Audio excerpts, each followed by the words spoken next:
Hi guys, welcome to my YouTube channel. ఈరోజు simple వేవ్లో potato curry చూద్దాము.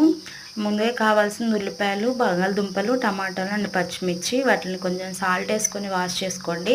Salt వేసుకొని వాష్ చేసుకోమని ఎందుకు చెప్పానంటే ఇప్పుడు వర్షాలు స్టార్ట్ అయినాయి కాబట్టి అది మనకి మార్కెట్కి వచ్చేసరికి చాలా దూరం నుంచి వస్తూ ఉంటాయి. అది కాకుండా ఎలా పడితే అలా ఉంటుంది కాబట్టి కొంచెం సాల్ట్ వేసుకొని, నా ఇంట్లో చిన్నపిల్లలు ఉన్నారు కాబట్టి వాళ్ళకి కొంచెం మంచి ఫుడ్ పెడదామని నా తరపు నుంచి కొంచెం సాల్ట్ వేసుకొని వాష్ చేసుకొని వాటిని కట్ చేసుకుంటున్నాను.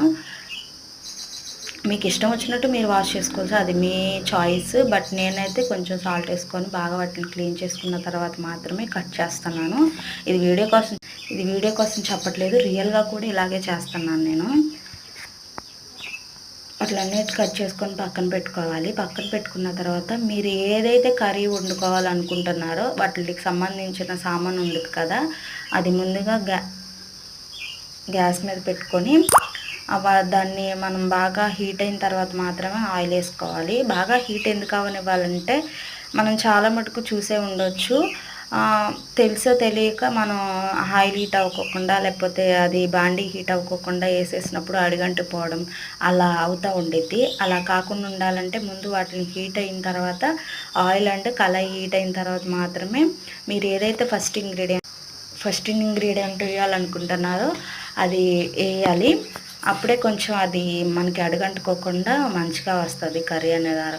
అది కొన్ని ఫస్ట్ ఉల్లిపాయలు వేస్తున్నాను. ఉల్లిపాయలు బాగా ఫ్రై అంటే 50%, బాగా అవసరం లేదు, 50% ఫ్రై అయిన తర్వాత నేను ఒకసారి వీడియోలో చూపిస్తాను.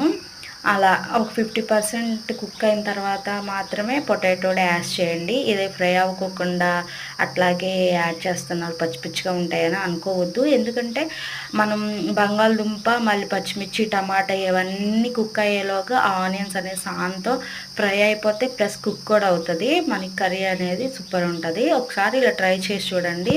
నేను ఫుల్ వీడియో నా యూట్యూబ్ ఛానల్లో పెట్టాను, ఒకసారి కావాల్సిన వాళ్ళు వెళ్ళి చెక్ చేయండి. తప్పకుండా నన్ను సపోర్ట్ చేయండి, మీ సపోర్ట్ ఎంతో ఇంపార్టెంట్ కాబట్టి. మీకు ఏమైనా రెసిపీస్ కావాలని అంటే కొంచెం నా స్టైల్లో, మాది పల్లెటూరు సైడ్ కాబట్టి మా పల్లెటూరు స్టైల్లో కొంచెం సింపుల్గా మా సైడ్ ఎలా వండుకుంటారనేది మీకు నేను ఎక్స్ప్లెయిన్ చేస్తాను. మీరు తప్పకుండా నా వీడియోస్ చూసి నన్ను సపోర్ట్ చేయాలని నేను కోరుకుంటున్నాను.